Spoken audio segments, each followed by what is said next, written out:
Why should you think that I should woo in scorn? Scorn and derision never come in tears. How can these things in me seem scorn to you, bearing the badge of faith to prove them true? These vows are Hermia's. Will you give her o'er? I had no judgment when to her I swore. Demetrius loves her, and he loves not you. Oh, Helena, goddess, nymph, perfect divine, to what my love shall I compare thy fine? When thou holdst up thy hand, let me kiss this princess of pure white, the seal of bliss. Spite, oh hell! I see they all are bent to set against me for their merriment. If you were civil and knew courtesy, you would not do me thus much injury. If you were men, as men you are in show, you would not use a gentle lady so, to vow and swear and superpraise my parts, when I am sure you hate me with your hearts. A trim exploit, a manly enterprise, to conjure tears up in a poor maid's eyes. In Hermia's love I yield you up my part, and yours of Helen to me bequeath, whom I do love and will do till my death. Oh, never did mockers waste more idle breath. Lysander, keep thy Hermia. I will none, if e'er I loved. All that love is gone. Helen, it is not so. Look, look, look, where thy love comes. Yonder is thy dear.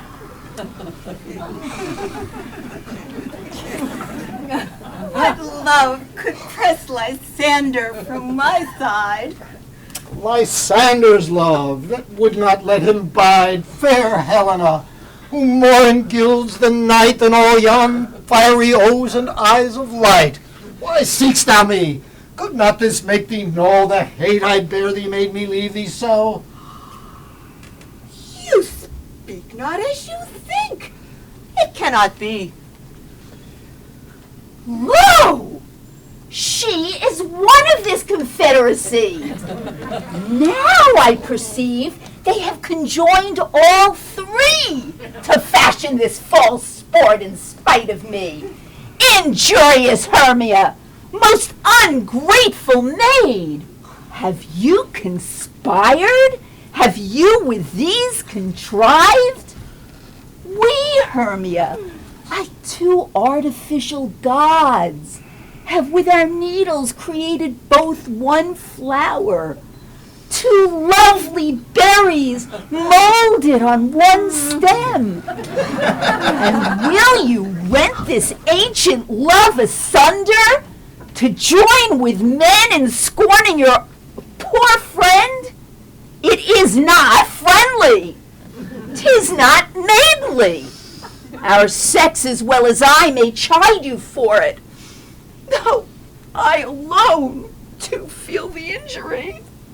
I understand not what you mean by this. I do, persever, counterfeit sad looks, make mouths upon me when I turn my back, wink each at other, hold the sweet jest up. This sport, well carried, shall be chronicled. Stay, gentle Helena, hear my excuse. My love, my life, my soul, fair Helena. Oh, excellent! Sweet, do not scorn her so. Helen, I love thee, by my life I do. I swear by that which I will lose for thee to prove him false that says I love thee not. I say I love thee more than he can do. If thou say so, withdraw and prove it too. Come. Lysander, whereto tends all this? Hang off, thou cat, thou burr. Vile thing, let loose, or I will shake thee from me like a serpent. It cannot be. Why are you grown so cruel? What change is this? Sweet love! Be certain, nothing truer, 'tis no jest that I do hate thee, and love Helena. Oh, me! You juggler! You canker blossom! You thief of love! What? Have you come by night and stolen my love's heart from him? Fine, faith! Have you no modesty? No maiden shame? Fie, fie, you counterfeit, you puppet, you! Puppet? Why so? Aye, that way goes the game. Now I perceive that she hath made compare between our statures. She hath urged her height, and with her personage, her tall personage, her height, forsooth, she has prevailed with him. And are you grown so high in his esteem because I am so dwarfish and so low? How low am I, thou painted maypole? Speak! How low am I? I am not but so low that my nails into my eyes. Strike me! You perhaps may think because she is something lower than myself that I can match her. Lower? Hark! Again? Oh, when she is angry, she is keen and shrewd. She was a vixen when she went to school, and though she be but little, she has fears. Little? Hark? Again? Nothing but low and little? Why do you suffer me to flitter thus? Let me come to her. Ah, get you gone, you dwarf! You minimus of hindering knotgrass maid! You bead, you acorn! Now, follow, if thou darest, to try who's right. Of thine or mine is most in Helena. Follow nay, I'll go with thee cheek by jowl. Mistress, all this coil is long of you. Nay, go not back. I will not trust you, nor longer stay in your cursed company. Your hands and mine are quicker for a fray. My legs are longer, though, to run away. I am amazed and know not what to say.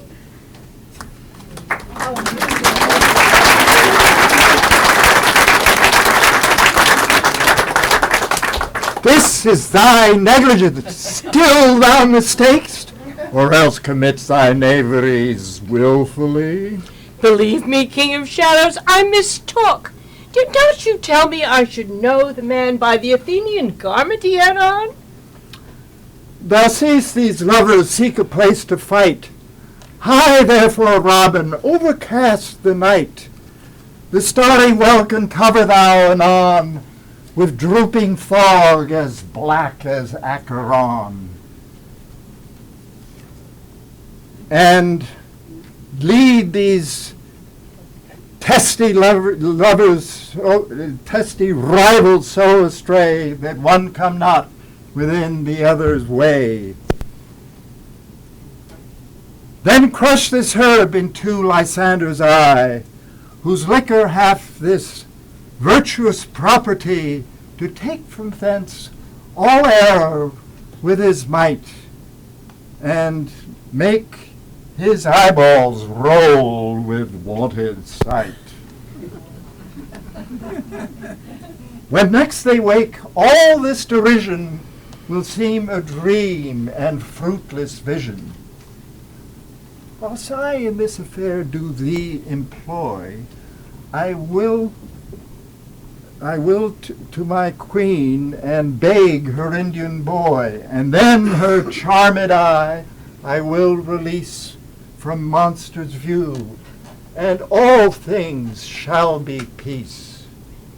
But notwithstanding, haste, make no delay, we may effect this business yet ere day. Up and down, I will lead them up and down. I am feared and feeling down. Goblin, lead them up and down. Here comes one. Where art thou, proud Demetrius? Speak thou now. Here! Sword drawn and ready! Where art thou? Lysander, thou coward, thou runaway, speak again. Art thou fled? Ho, ho, ho, coward! Why comest thou not? Thou recreant, thou child? Follow my voice! We'll try no manhood here. He goes before me and still dares me on. When I come where he calls, then he is gone. The villain is much lighter heeled than I, and here will I rest me. Come, thou gentle day. Ho, ho, ho, coward! Come hither! Now runs before me, shifting every place, and dares not stand nor look me in the face. Where art thou now? Follow my voice! Come hither! Oh, go thy way. Faintest constraineth me to measure my length upon this cold bed. By day's approach, expect to be visited. Oh, weary night! Oh, long and tedious night! Abate thy hour! Shine comforts from the east, and sleep that sometimes shuts up sorrow's eyes. Steal me a while from mine own company. Yet but 3? Come one more. 2 of both kinds make up 4. I can no further crawl, no further go. My legs can keep no pace with my desires.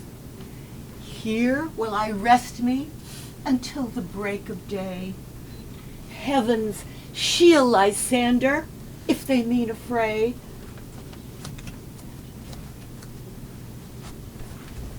On the ground, sleep sound. I'll apply to your eye, gentle lover, remedy. When thou wakest, thou takest true delight in the sight of thy former lady's eye. Jack shall have Jill, And naught shall go ill. the man shall have his mare again, and All shall be well. Come, sit thee down upon this flowery bed, while I thy amiable cheeks do coy, and stick musk roses on thy sleek, smooth head, and kiss thy fair large ears, my gentle joy. Where's Peas Blossom? Ready? Scratch my head, Peas Blossom. Where's Mistress Cobweb? Ready? Mistress Cobweb, good madam, get you your weapon about you, and kill me a red-hip humblebee on the top of a thistle. And good madam, bring me the honey bag. Do not fret yourself too much in the action, good madam. And have a care, the honey bag break not. I should be loath to have you overflown with a honey bag, my lady. Where's Mistress Mustard Seed? Ready? Give me your leaf, Mistress Mustard Seed. Oh, I pray you, leave your courtesy. What's thy will? Why, nothing, but to help Cavalier Cobweb to scratch.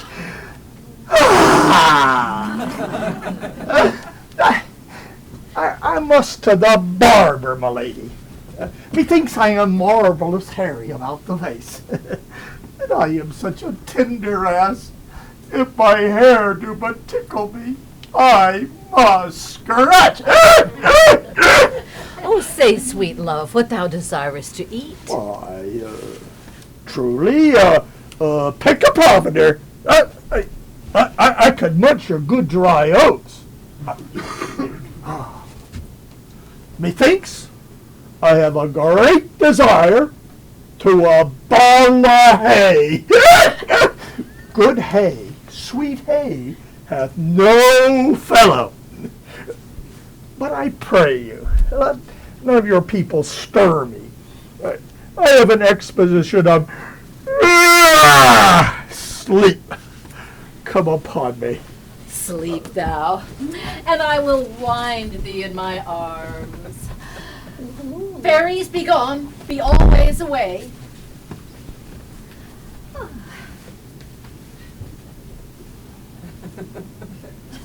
So doth the woodbine the sweet honey suckle gently of the female ivy so enrings the barky fingers of the elm. Oh, how I love thee, how I dote.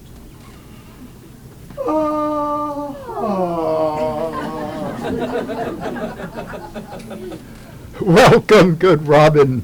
Seest thou this sweet sight? Her dotage now I do begin to pity, for meeting her of late behind the wood, seeking sweet favors for this hateful fool. I did upbraid her and fall out with her, when at my pleasure I had taunted her, and she in mild terms begged my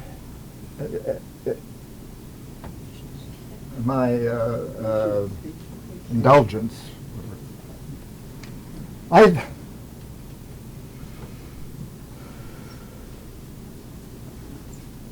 then did ask her for her changeling child, which straight she gave me, and her fairy sent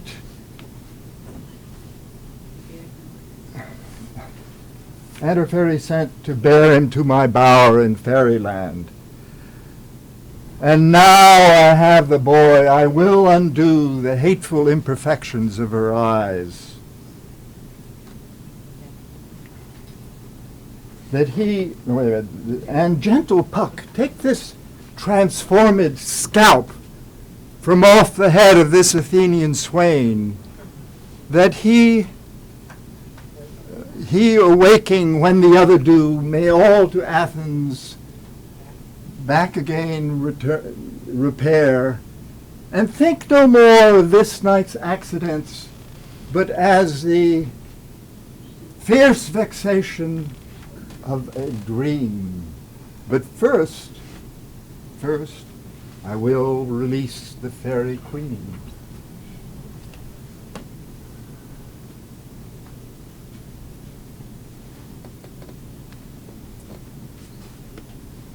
Be as thou wast wont to be. See as thou wast wont to see.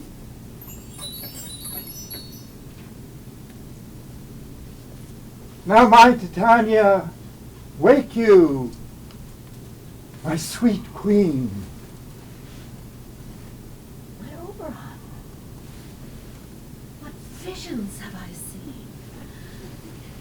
Methought I was enamored of an ass. There lies your love. Oh, how came these things to pass? How my eyes do loathe his visage now. Silence a while. Robin, take off this head.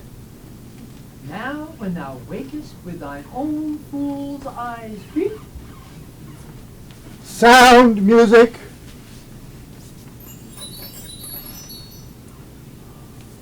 Come, my queen, let us take hands.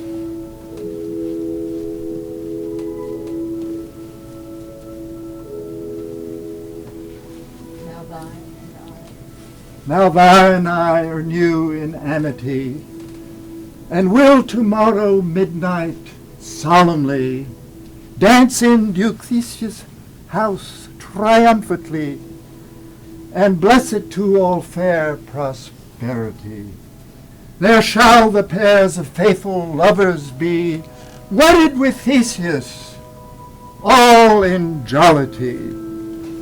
Fairy king, attend and mark, I do hear the morning lark. Then, my queen, in silence sad, trip we after night's shade. We the globe can compass soon, swifter than the wandering moon.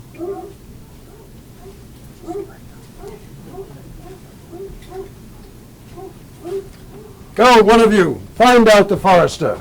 My love shall hear the music of my hounds. Uncouple in the western valley. Let them go.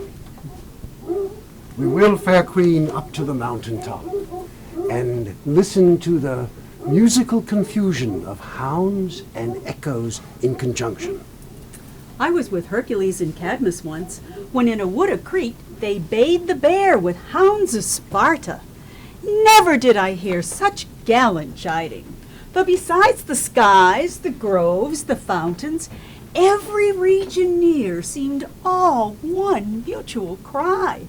I never heard so musical a discord, such sweet thunder. But soft, what nymphs are these? I wonder of their being there together. No doubt they rose up early to observe the rite of May, and hearing our intent, came here to grace our solemnity. Good morrow, friends. I know St. Valentine's is past. Begin these young woodbirds but to couple now? Pardon, my lord.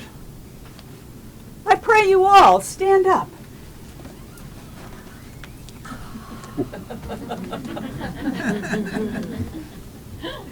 I know you two are rival enemies. How comes this gentle concord into the world? My lord, I shall reply amazedly, half sleep, half waking, but as yet I swear I came with Hermia hither. Our intent was to be gone from Athens beyond the peril of the Athenian law. Enough! Enough, my lord! You have enough! I beg the law upon his head. My lord, fair Helen told me of their stealth, of this their purpose hither this wood, and I, in fury, hither followed them, fair Helena, in fancy following me. But, my good lord, I wot not by what power the object and pleasure of mine eye is only Helena. Fair lovers, you are fortunately met. Aegeus, I will overbear your will, for in the temple, by and by, with us, these couples shall eternally be knit. Away with us to Athens, 3 by 3. We'll hold a feast in great solemnity. These things seem small and undistinguishable. Methinks I see these things with parted eye, where everything seems double. Are we sure that we're awake? It seems to me that yet we sleep, we dream. But do not you think the Duke was here and bid us to follow him? And he did bid us follow to the temple. Then we are awake. Let's follow him. And by the way, let's recount our dream.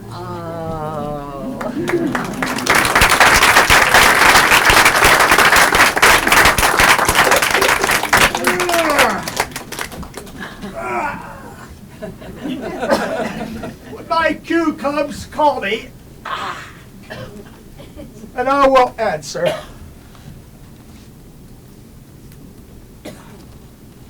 Hi-ho. Peter Quince. Stout. Flute. Sparkling. God's my life. Stolen hens and left me asleep.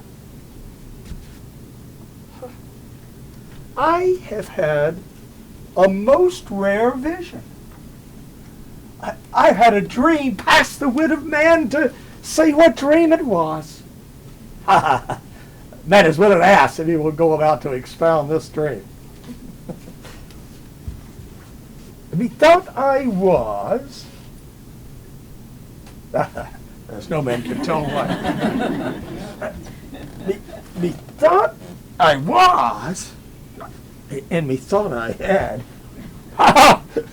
But man is but a patch fool if he will offer to say what methought I had.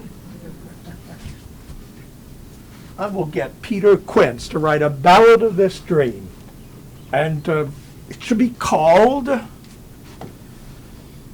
Bottom's Dream, because it had no bottom.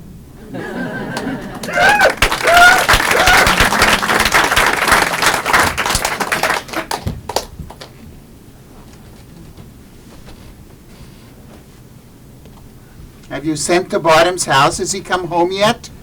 He cannot be heard of. Out of doubt, he has been transported. If he come not, then the play is marred. It goes not forward, doth it? It is not possible. You have not a man in all Athens able to discharge Pyramus but he. Yea, and the best person too, and the very paramour for a sweet voice. You must say paragon. A paramour is, God bless us, a thing of naught. Masters, the Duke is coming from the temple, and there is 2 or 3 lords and ladies more married. If our sport had gone forward, we'd all had been made men. Oh, sweet bully bottom! Oh, thus hath he lost 6 pence a day. During his life, he could not have escaped 6 pence a day. And the Duke had not given him 6 pence a day for playing Pyramus. I'll be hanged. He would have deserved it. 6 pence a day, or nothing. Ha ha!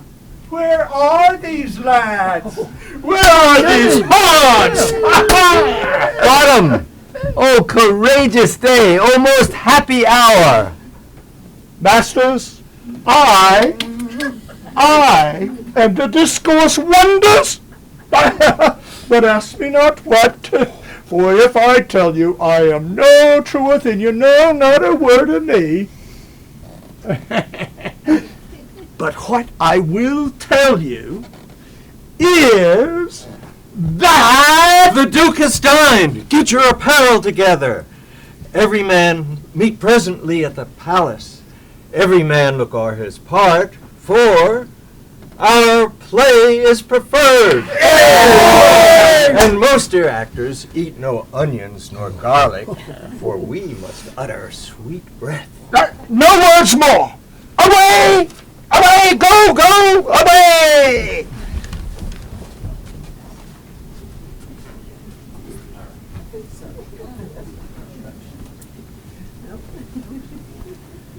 'Tis strange, my Theseus, that these lovers speak of. More strange than true. I never may believe these antique fables or these fairy toys. Lovers and madmen have such seething brains, such teeming fantasies, that apprehend more than cool reason ever comprehends. The lunatic, the lover, and the poet are of imagination all compact. One sees more devils than vast hell can hold. That is the madman. The lover, all as frantic, sees Helen's beauty in the brow of Egypt. The poet's eye, in a fine frenzy rolling, doth glance from heaven to earth, from earth to heaven, and as imagination bodies forth the forms of things unknown, the poet's pen turns them to shapes, and gives to airy nothing a local habitation and a name. Such tricks hath strong imagination, that if it would but apprehend some joy, it comprehends some bringer of that joy. Or in the night, imagining some fear, how easy is a bush supposed a bear. But all the stories of the night told over, more witness it than fancy's images, but howsoever strange and admirable. Here come the lovers, full of joy and mirth. Joy, gentle friends, joy and sweet thoughts of love accompany your hearts. Come now, what masks, what dances shall we have to wear away the long age of 3 hours between our after supper and bedtime? Where is our usual manager of mirth? There is a brief. How many sports are ripe? Make choice of which your highness shall we see first. The riot of the tipsy bacchanals tearing the Thracian singer in their rage. That is an old device, and it was played when I from Thebes last came a conqueror. tedious, brief scene of young Pyramus and his love Thisbe. Very tragical mirth. Merry and tragical. Tedious and brief. This is hot ice and wondrous strange snow. How shall we find the concord of this discord? A play there is, my lord, some 10 words long, which is as brief as I have known a play. But by 10 words, my lord, it is too long. And tragical, my noble lord, it is, for Pyramus therein doth kill himself, which when I saw rehearsed, I must confess, made mine eyes water. But more merry tears, the passion of loud laughter never shed. What are they that do play it? Hard-handed men that work in Athens here, which never labored in their minds till now. We will hear it. No, no, my noble lord, it is not for you. I have heard it over, and it is nothing in the world. We will hear that play. For never anything can be amiss when simpleness and duty tender it. Come, bring them in, and take your places, ladies.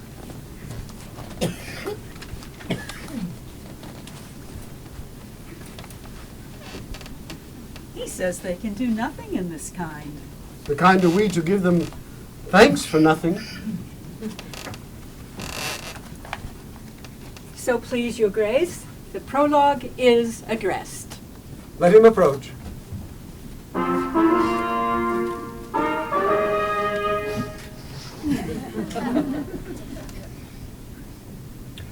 If we offend, it is with our good will that you should think we come not to offend, but with good will.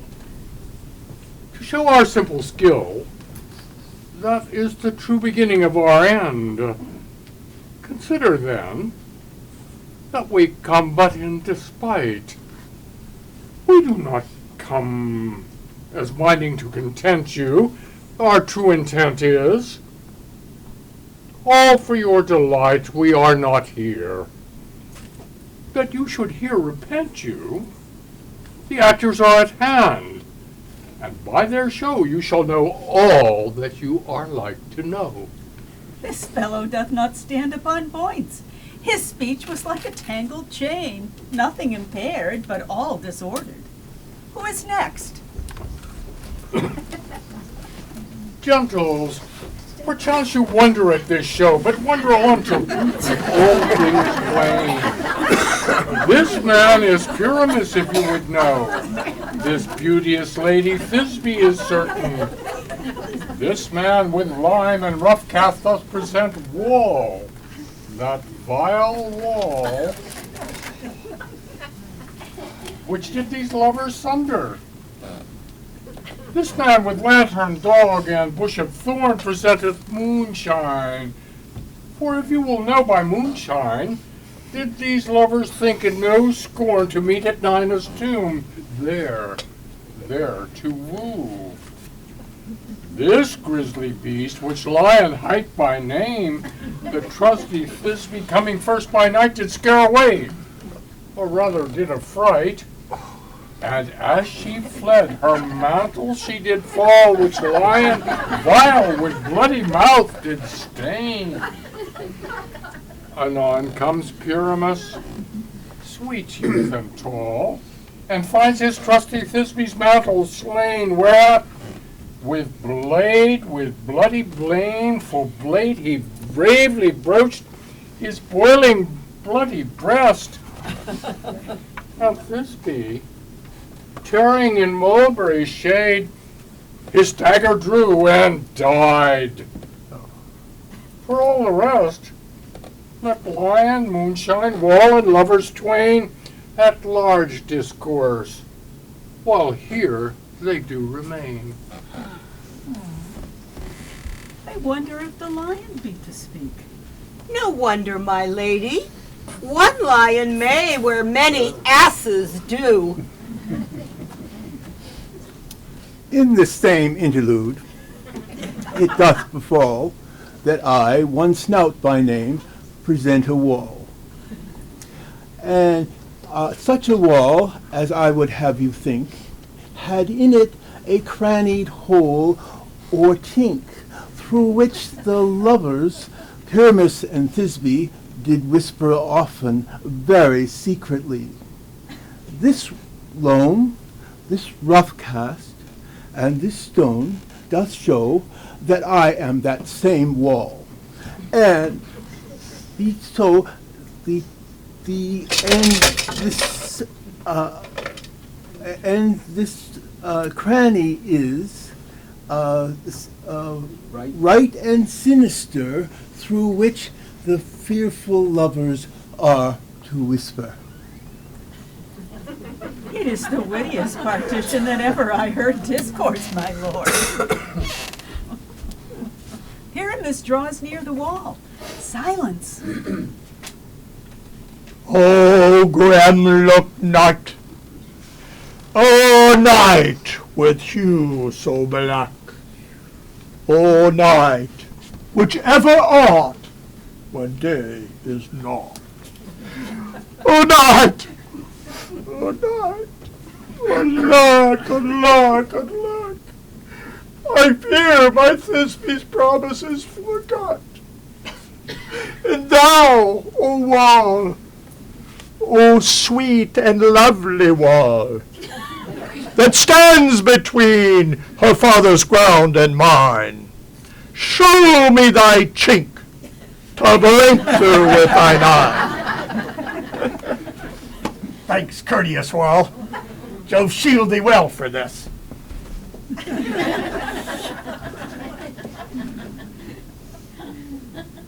But what see I? Not this be do I see. The wicked wall, through whom I see no bliss. Cursed be thy stones, for thus deceiving me. The wall, methinks, being sensible, should curse again. O wall!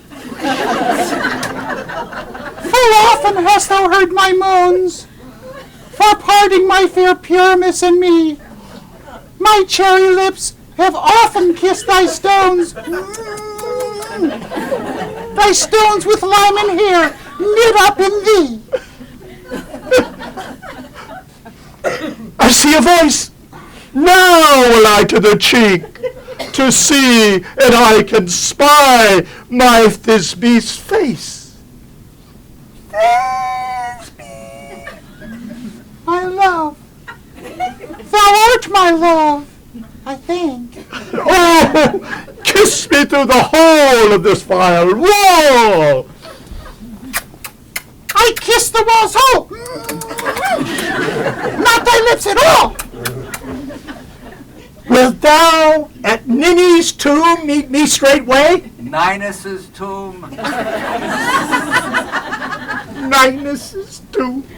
Tide life, tide death. I come without delay. Oh, oh.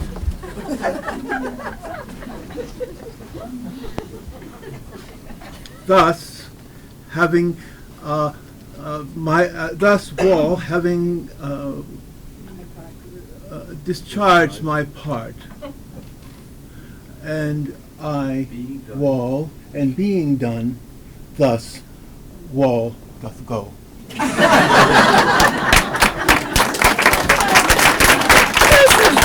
Silliest stuff that ever I heard. The best of this kind are but shadows, and the worst are no worse, if imagination amend them. It must be your imagination then, and not theirs. You, ladies, you, whose gentle hearts to fear the smallest monstrous mouse that creeps on floor, may now perchance both quake and tremble here when lion rough and wildest rage doth roar. Then know that I, snug the joiner, am. For should I, as lion, come in strife into this place, 'twere pity on my life. A very gentle beast, of a good conscience. This lantern doth the horned moon present. This lantern doth the horned moon present? The man in the moon I seem to be. This is the greatest error of all the rest. The man should be in the lantern.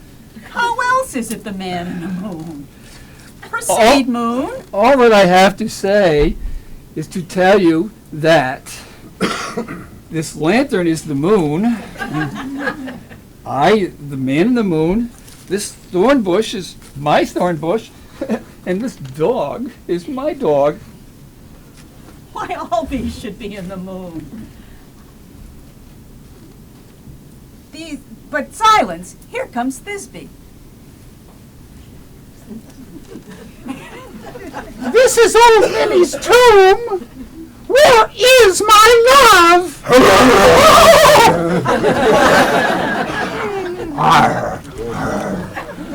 Well roared, lion. Well run, Thisbe. Well shone, moon. Well mouthed, lion. And then came Pyramus. Sweet moon, I thank thee for thy sunny beams. I thank thee now for shining now so bright. For by thy gracious golden glittering gleams, I trust to take of truest Thisbe sight. But stay, O spy, but hark a poor night. What dreadful doom is here?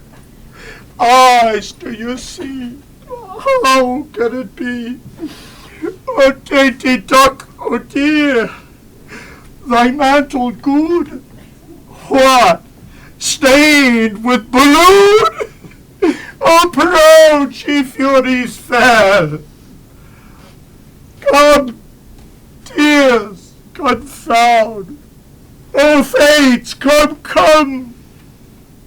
Cut thread and thrum. Quail, crush, conclude, and quell. O wherefore didst thou lions frame? Come, tears, confound, outsword and wound the pap of Pyramus. I that left pap where heart doth hop.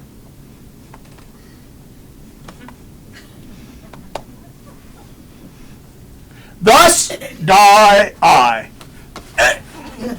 Thus. Thus.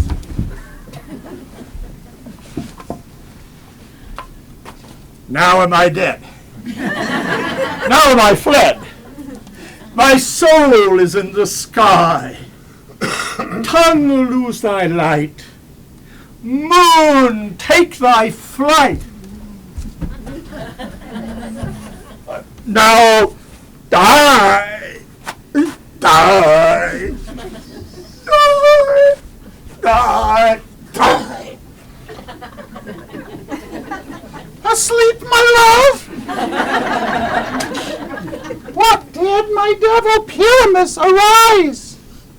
Speak, speak. Quite dumb. Dead, dead?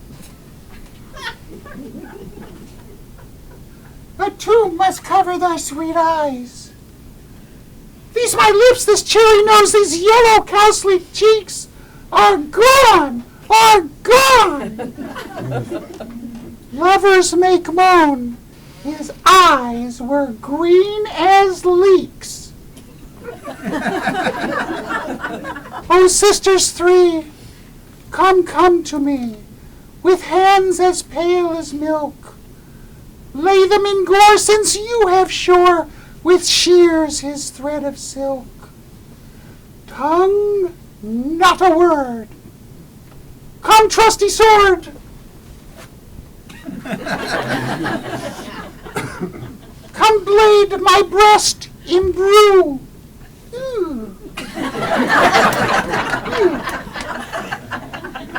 And farewell, friends. Thus this begins. Adieu. Adieu. Adieu.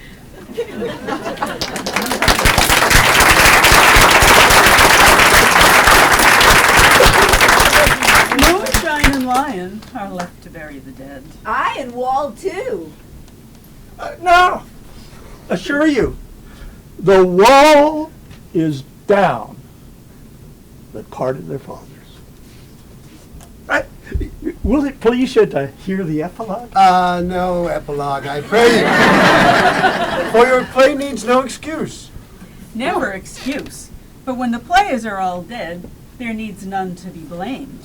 Marry, if he that writ it had played Pyramus and hanged himself on Thisbe's garter, it would have been a fine tragedy. And so it is truly, and very notably discharged. Let your epilogue alone.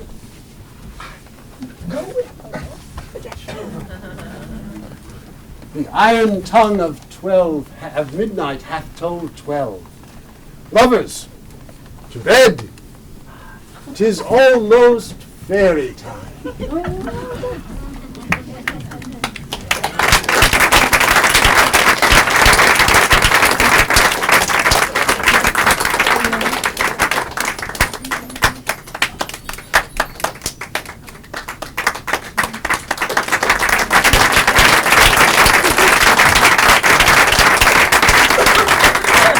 Now, until the break of day, through the house each fairy stray. So shall all the couples three ever true in loving be, and each several chamber bless through this palace with sweet peace.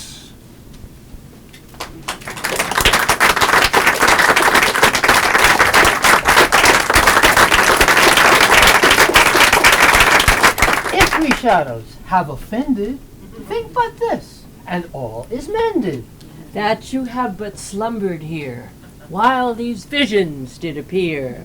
And this weak and idle theme, no more yielding, but a dream. Gentles, do not reprehend.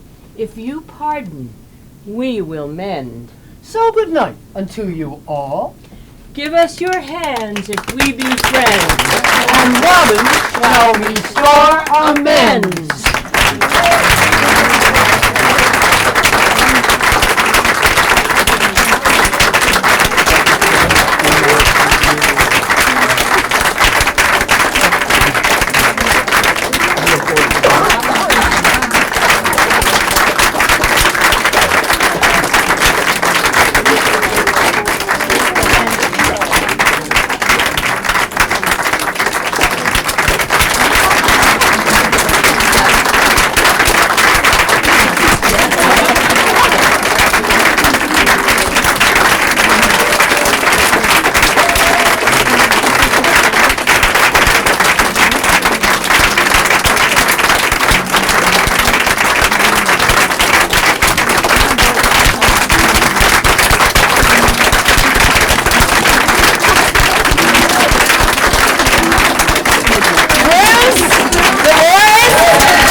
As Lysander said in this play, the course of true love never does run smooth, and neither does the course of a play such as this.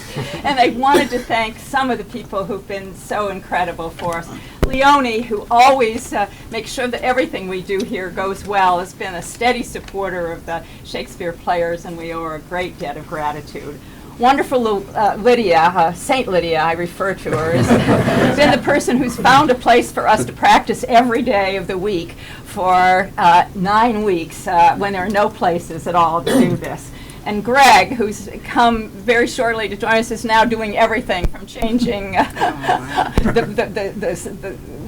film and the tapes, the films, and making the sound work.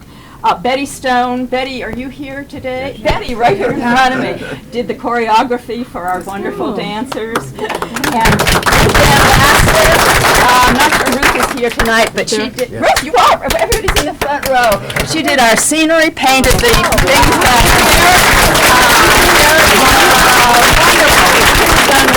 And Ann Culhane and Kristen Charlton did the costumes, which are just wonderful. Kristen is in New Hampshire, so she's not here. And to Franz, Robert, Mike, and Pat, thank you for over and over changing our chairs, our tables, whatever it is. And Bruce, Bruce always hides. Bruce is all the time. He's the one that makes sure we have a monitor up here so we can figure out what our line should be. And to Dolores and to Lee for their backstage work. Fred Martin, where's Fred? He directed the mechanicals, wherever you are, yes. Our amazing cast of 31, all of you, and we have to pay special thanks to the man here whose staging of the Midsummer Night's Dream has been something he's wanted to do for years and years. And he's done everything, from scenery to costumes to telling us how to do recite the lines, to practicing, to climbing up. You've seen him climbing up, doing almost everything. He's just been incredible. Bill, would you come forward? Because you're the one.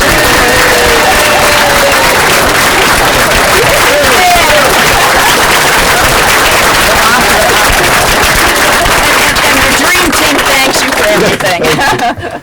Frances Addelson, our founder, 101 years old, was here last night to see the performance, and she said that she had to go away before I could do this because I had always been after her to do Midsummer Night's Dream. And she always said, Bill, it's impossible. And last night I told her, I learned that she's right. But I do want to thank all of the cast for the hard work that they've done, and particularly for the new Frances, Pat Meany, who has done all the things that she attributed to me. Thank you. And thank you all for coming.